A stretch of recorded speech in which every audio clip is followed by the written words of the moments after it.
최근에 부동산 경기가 많이 안 좋아지다 보니까 많은 분들이 이제 부동산에 대한 이야기를 좀 꺼려 하시는 것 같고 관심을 덜 갖고 있는 것 같아요.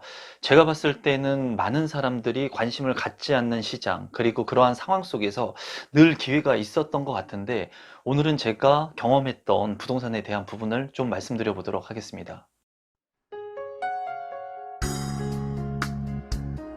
임성배 TV. 보는 거 텐데큰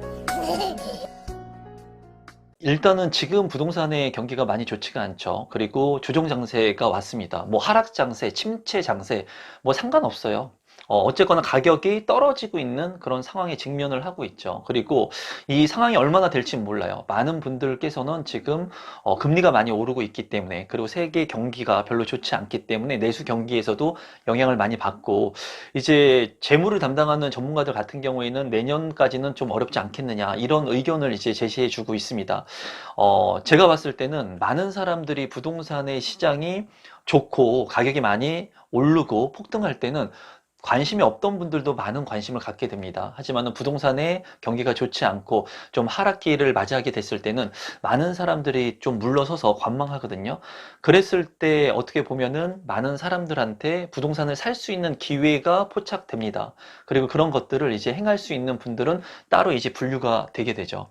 제가 이제 부동산을 하면서 처음에 상가 컨설팅 일을 했었는데, 그때 이제 제가 느꼈던 부분은 뭐였냐면은, 상가를 컨설팅 해주면서 자영업을 하시는 분들이 너무나 많은 돈을 벌고 그리고 부를 늘려가는 것을 봤어요.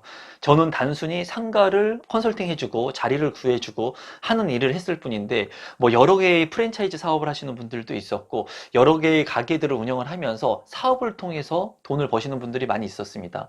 그런 것을 이제 제가 보면서 느꼈던 것은 뭐냐면, 20대 초반의 나이에 이렇게 가게를 통해서, 사업을 통해서, 자영업을 통해서 돈을 많이 버시는 분들이 강남에는 많이 있구나. 그런데 그런 분들도 여전히 월세를 주는구나. 상가에 자기 건물에서 내가 일을 하는 것이 아니라 누군가한테 월세를 주면서 일을 하고 있구나. 만약에 이렇게 좋은 상가를 가질 수 있다면 얼마나 좋을까. 그런 생각들을 많이 했어요. 그래서 그때 당시에 그런 경험을 통해 가지고 저랑 공인중개사 공부를 같이 했던 형님한테 제가 부탁을 하게 되죠. 어떤 부탁을 하냐면, 그분 같은 경우에는 경매 컨설팅 일로 갔었습니다. 그래서 경매 컨설팅 일을 꾸준히 계속 하고 있었던 분이에요. 그래서 제가 상가를 하나 경매를 통해서 낙찰 받고 싶은데, 싸게 받고 싶은데 가능하냐? 그러니까 가능하다고 그러더라고요. 그러면 내가 다른 사람들보다 수수료도 더 많이 줄 테니까 나 믿고 좋은 상가 경매 물건이 있으면 나한테 좀 소개를 시켜 주십시오 라고 부탁을 하게 돼요. 그래서 저는 이제 내심 기대를 하고 기다리게 되죠. 그런데 그때 장세가 이 상승장이었습니다. 2003년에 부동산에 진입을 했고 제가, 그리고 이 폭등 장세가 2007년 글로벌 금융위기가 오기 전까지 이제 폭등 장세가 쫙 올라가죠. 최근에 있었던 그런 폭등 장세하고 비슷해요. 제가 느꼈을 때는 비슷합니다. 그래서 그때 당시에 경매를 통해 가지고 상가를 이제 내가 낙찰을 받을 수 있을 거라고 저는 생각을 하고 그 형님한테 도움을 청하는데, 이제 시간이 지나고 나서 그 상승장, 부동산의 폭등장, 이때 누구나 부동산에 관심을 갖고 지켜보고 있을 때 그 형님께서 저한테 상가의 경매 물건을 하나도 추천을 해주지가 않는 거예요. 그래서 저는 그런 생각을 했어요. 내가 더 많은 수수료도 줄 수 있고, 그리고 돈을 벌게끔 해줄 수 있는데, 왜 나한테 이런, 경매 물건을 소개시켜 주지 않을까? 물론 그때는 저는 이제 상가 컨설팅 일을 했었고, 경매에 대해서는 잘 몰랐을 때였습니다.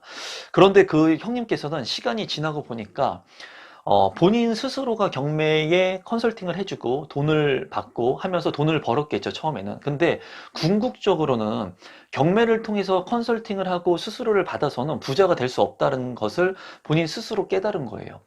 그래서 그분께서 하셨던 것은 본인이 직접 경매를 통해서 본인 것을 낙찰받고 본인 것을 전세나 월세로 세팅을 하면서 그런 것들의 자산을 늘려가는 포트폴리오를 그때 당시 구성을 했었고, 저는 상가에서 상가 컨설팅 일을 하면서 이제 하나의 경매 물건을 받기 위해서 경매를 잘 모르니까 그러면서 그런 부분들에 이제 도움을 요청했던 거죠. 어떻게 보면은 저는 그 폭등 장세에서 내가 부동산을 사고 싶었지만은 누군가를 의지하고 내가 보는 시야가 굉장히 좁았던 겁니다. 그렇기 때문에 제가 시야가 좁았던 거는 이제 물안경을 쓰고 내가 보여지는 시야에서만 생각을 한 거예요. 근데 그분 같은 경우에는 넓은 부동산의 시장을 봤던 거죠. 그렇게 시간이 흐른 다음에 이제 글로벌 금융위기가 오게 되죠. 그러면서 부동산의 가격들이 뭐 반토막이 나고 어려운 시장에 직면하게 됩니다.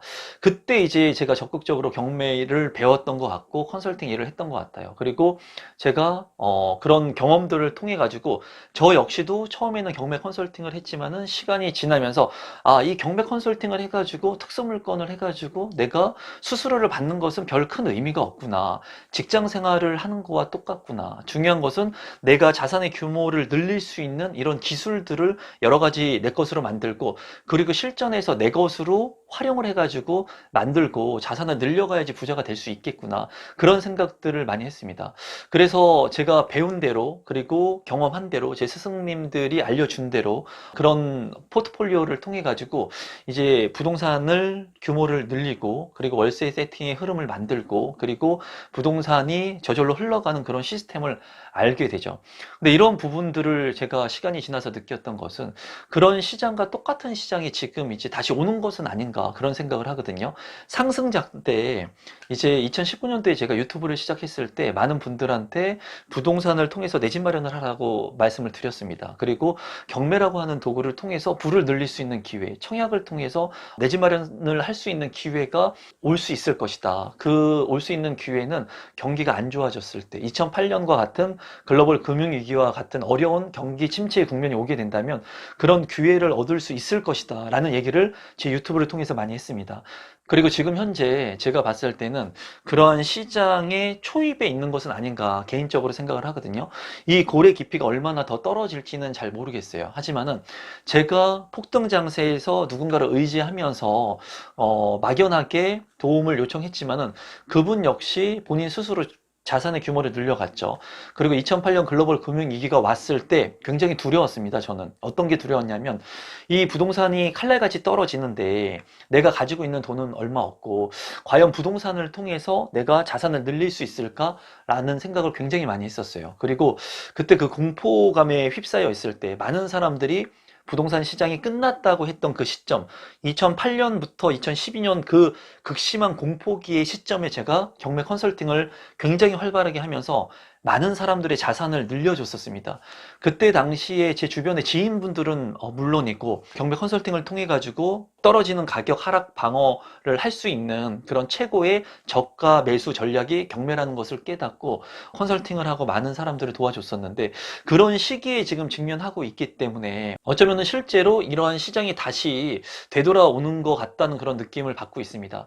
지금 현재 부동산에 대한 그런 관망 추세이고요. 그리고 많이 올랐던 가격들이 조정을 받고 떨어지고 있습니다. 그리고 이 떨어지는 폭이 점점 더 얼마나 갈지는 모르겠어요. 지금 현재 경매의 낙찰가율도 최저치로 떨어져 있고 실제로 매매를 통해 가지고 급급매를 통해서 내 집 마련을 할 수도 있지만 이렇게 경기가 안 좋았을 때 경매라고 하는 수단을 통해 가지고 내 집 마련을 하거나 투자를 활용할 수 있는 방안이 있는 것으로 보여지거든요. 저 역시도 실제로 경험을 통해 가지고 이런 경험을 늘려가면서 경매를 배웠고 경매를 통해 가지고 실전에서 내가 몸으로 하나 두 개씩 익힐 수가 있었습니다. 아마 많은 사람들 같은 경우에는 지금 이렇게 떨어지는 부동산 시장을 보면서 굉장히 두려울 거예요. 물론 부동산의 시장은 굉장히 상승과 하락을 반복하죠. 그리고 최근에는 많이 상승을 했기 때문에 부동산에 너무나 관심이 없던 분들도 관심을 갖게 되었고 지금은 이제 부동산이 하락을 하다 보니까 많은 사람들이 관심을 덜 갖는 것 같습니다. 지금 이러한 시장이 계속해서 지속이 되게 된다면 그리고 내년에 양도세 완화가 유예 기간이 있는데 그때 이후에도 이런 부동산의 시장이 침체기의 골로 계속 만약에 가게 된다면 정말 어떻게 보면은 싸게 저렴하게 내 집 마련을 할 수 있는 기회 그리고 방법들이 많이 있을 거라고 생각이 들거든요. 지금 같은 경우에는 부동산에 대한 얘기를 긍정적으로 했을 때는 너무나 많은 비난을 받는 시장이 형성이 됐습니다. 왜냐하면 부동산의 가격이 떨어지고 있는데 이 칼날 같은 가격, 떨어지는 가격을 보면서 칼날을 잡으라는 것이냐라는 얘기들을 많이 하죠. 그리고 실제로 이렇게 칼날같이 떨어지는 가격을 보면서 이 칼날을 잡을 수 있는 분들은 많지가 않습니다. 근데 실제로 지금 현재 저한테 저한테 연락을 하거나 문자를 주거나 하시는 분들 같은 경우에는 이렇게 조정받는 부동산 시장 속에서 무언가의 기회를 포착하려고 하는 분들이 많이 있습니다. 부동산을 통해서 돈을 벌어봤던 분들, 그리고 경험을 통해 가지고 지금 조정 장세에서 내가 못난 주택을 팔고 못난 부동산을 좀 싸게라도 팔고 그리고 다른 주택의 포트폴리오를 좀 만들어야겠구나 하는 생각을 하는 분들이 있겠죠.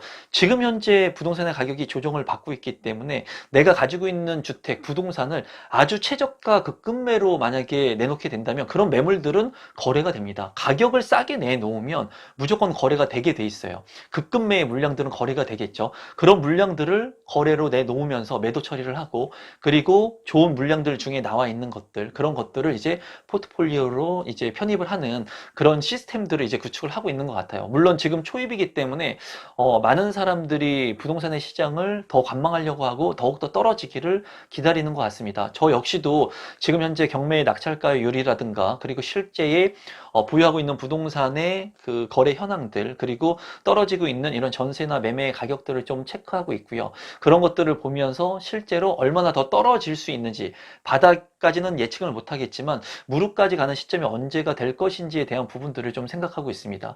지금 현재 내 집 마련을 하려고 하시는 분들, 그리고 청약을 통해 가지고 지금까지 높은 경쟁률이 계속됐지만 지금 현재는 낮은 경쟁률을 보면서 가격이 더 떨어질 거이기 때문에 좀 불안해 하시는 분들도 많이 있을 거예요. 하지만은 이렇게 떨어지는 청약 경쟁률 속에서 기회를 또 잡을 수 있을 거라고 생각이 됩니다.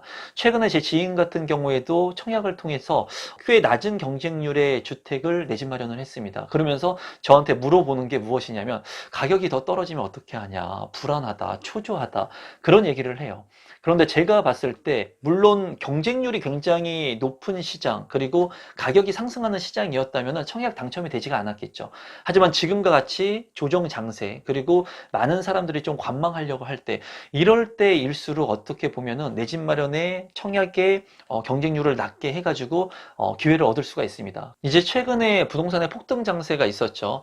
그리고 부동산의 가격이 너무나 많이 오르다 보니까 이렇게 규제 지역을 정부에서 많이 선정을 했습니다. 그러면서 그때 규제 지역을 선정할 때마다 기회들이 있었어요. 그리고 규제 지역을 선정할 때 대출의 규제라든가 그리고 많은 핸디캡을 부여받기 때문에 그때 당시에 분양을 했던 아파트들 같은 경우에는 일시적으로 미분양이 났거나 아니면 미계약 물량들이 있었고, 그리고 청약 경쟁률이 다소 낮게 떨어지는 현상이 있었습니다. 왜냐하면 비규제 지역이었지만 규제 지역으로 선정이 됐기 때문에 이제 대출 부분이라든가 이런 심리적으로 압박을 많이 받았던 그 찰나가 있었다는 거죠. 근데 그 찰나의 순간마다 기회를 만드신 분들이 많이 있거든요. 지금 현재도 부동산의 가격이 조정을 받고 있고, 그리고 규제 지역들이 비규제 지역으로 이제 전환되고 있습니다.